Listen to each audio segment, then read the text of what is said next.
Hello again. I often speak to people, and I don't just mean old people like me, who complain that they never seem to come across British doctors these days. About a third of the doctors in Britain are foreigners now, and of the rest, a large proportion are from immigrant families, usually with roots in South Asia. One of the reasons that dealing with foreign doctors, rather than doctors born and raised in Britain, can be undesirable is that there are all too often language difficulties.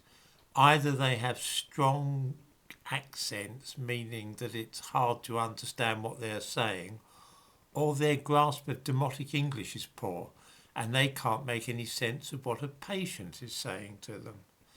Neither situation is very encouraging. Why do we import so many doctors in this way? Other countries in Europe manage to avoid doing it. The answer is simple. Training a doctor in this country is very time consuming and costly.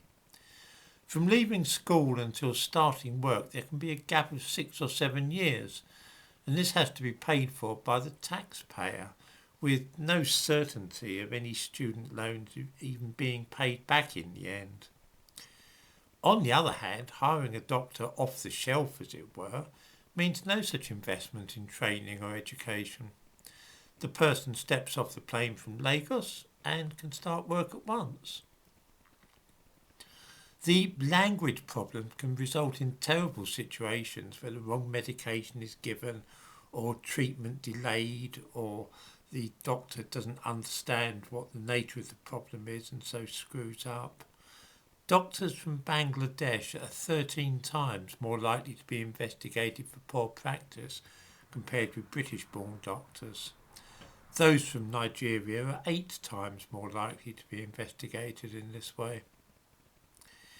Another reason that some people are a little uneasy about all this relates to sexual assaults by doctors.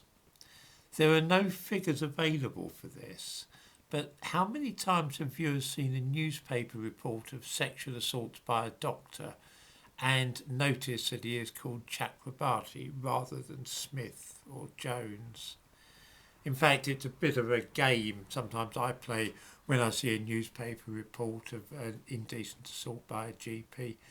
Even before I read the article, I guess that the name is going to be a Hindu or Muslim name, and I'm almost invariably right. Because many of these doctors are of Indian heritage or Pakistani heritage but born in Britain, it's impossible to compile statistics. Um, Statistics are kept on people born abroad, doctors born abroad, but not by ethnicity or heritage. I think most people, though, will have noticed this trend and, like me, raised their eyebrows at such news stories from time to time.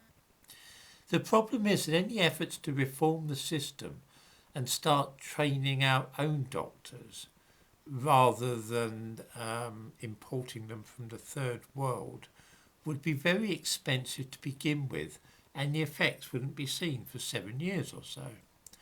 Politicians at Westminster never look more than 5 years ahead because they only care about the next election. There'd be no point in their forking out a huge sum on such a scheme now to train British doctors. They wouldn't necessarily still be in office when it came to fruition. Really, it's quite shocking because there are plenty of young British students who are perfectly well qualified at the age of 18 and would love the chance to become doctors. The numbers are kept artificially low purely because it's cheaper to hire foreigners.